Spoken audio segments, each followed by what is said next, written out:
Hello, YouTube, and welcome to another Bucket List Gamers mini review. I am Jay, and I am joined by Eddie. Hello. And for this episode, we are looking at a game called Morkull, Ragast Rage, which came out not too long ago, on the 6th of March, for PlayStation, Switch, Xbox, and Steam, so pretty much the full gambit for this one. It's published by Selector Play, and it's developed by Disaster Games.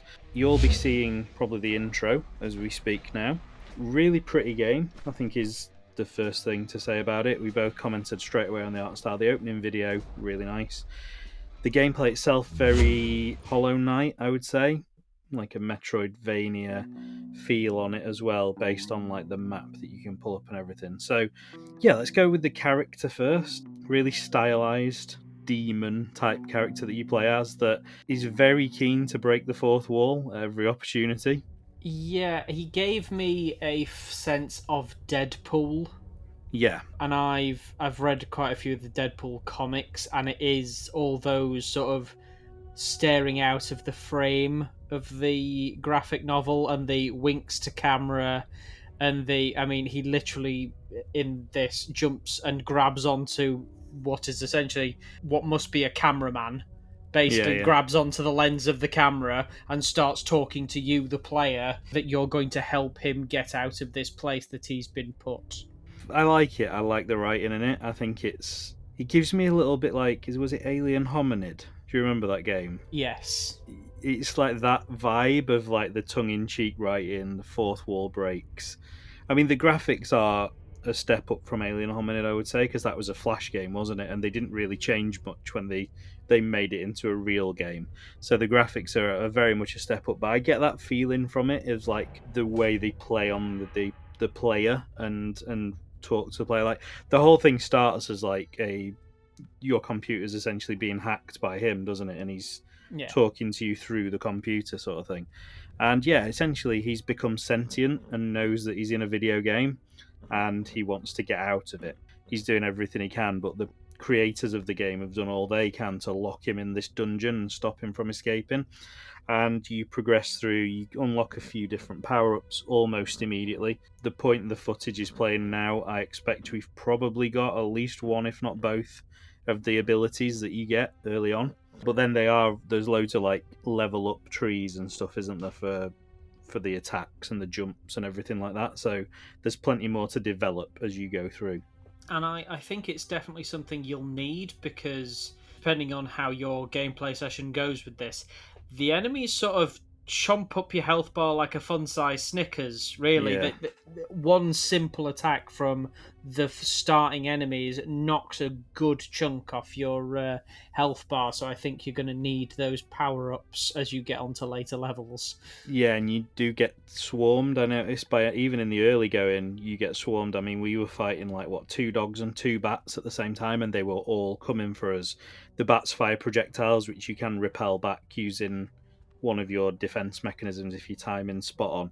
But when you're trying to do that and beat up a dog type skeleton thing at the same time, and dodge pits of like purple acid or whatever it's meant to be, there's a lot going on, and that's like the first room where you encounter enemies. So when you get to bosses and that kind of thing, I can only imagine it's going to be a little bit chaotic. But it controls really nicely once you get the muscle memory of what buttons do what. So when we first started playing, I was hitting the shield rather than the dash quite a lot, because for me the dash should be on the back triggers and it's not. It's on the front trigger and the shield's on the back trigger.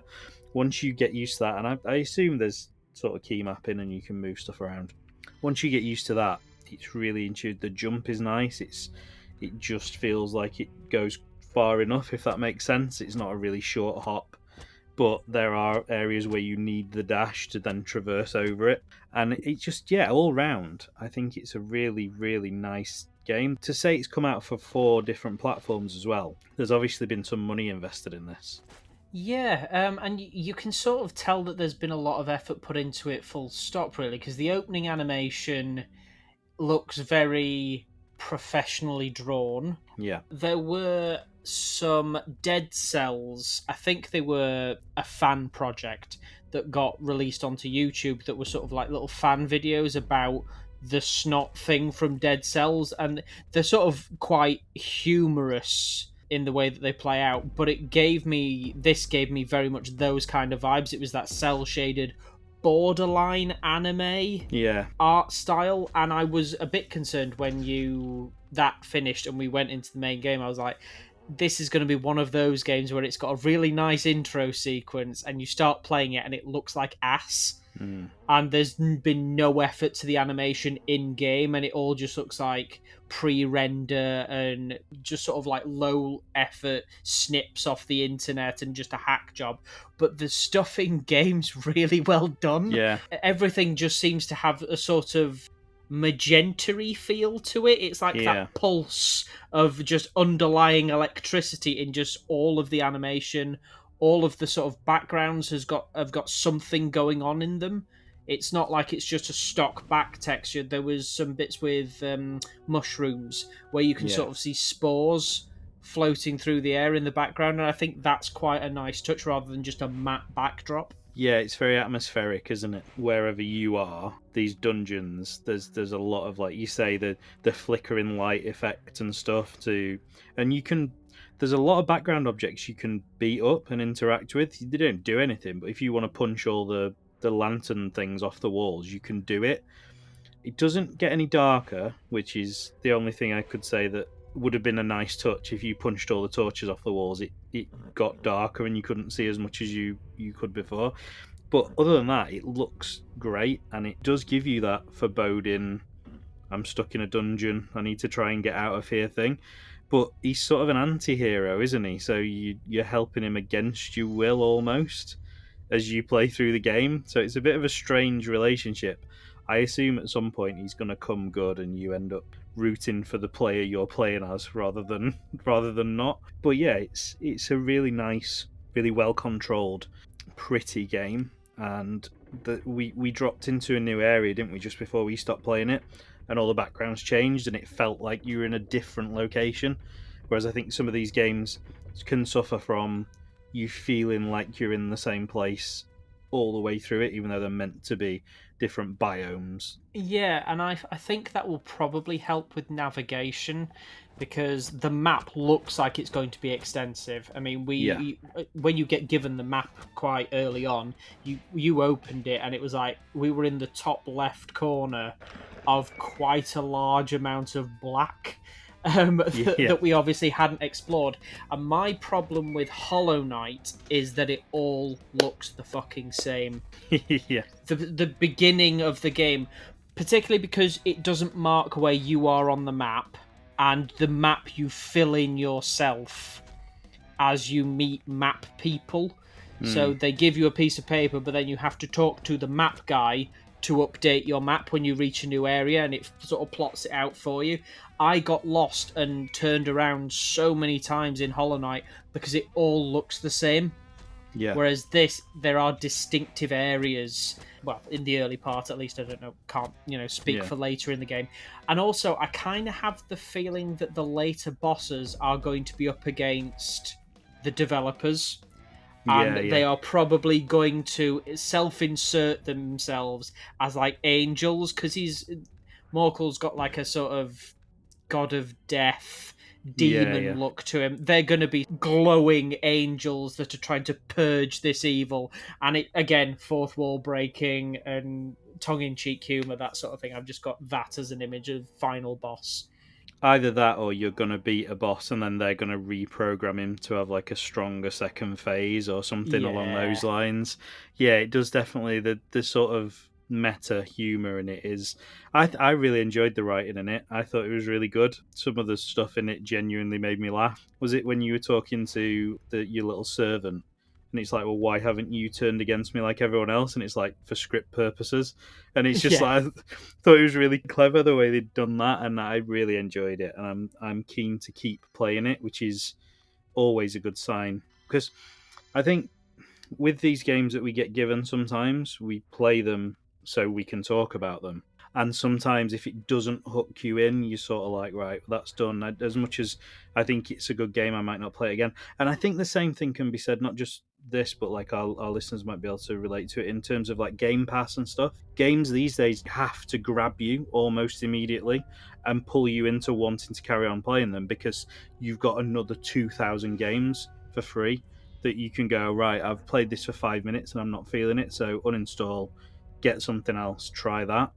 And this immediately, I was like, I want to know more about the story. I want to see how the power-ups and level-ups work. It frustrated me because I died quite a lot the first time I played it until I started getting good with the shield. But I want to play more of it. I want to see what the bosses look like. I want to see what other fourth wall breaks there are. And it's one that I'm going to probably try and complete and get to the end of. So I can't give it a better bit of praise than that, I don't think.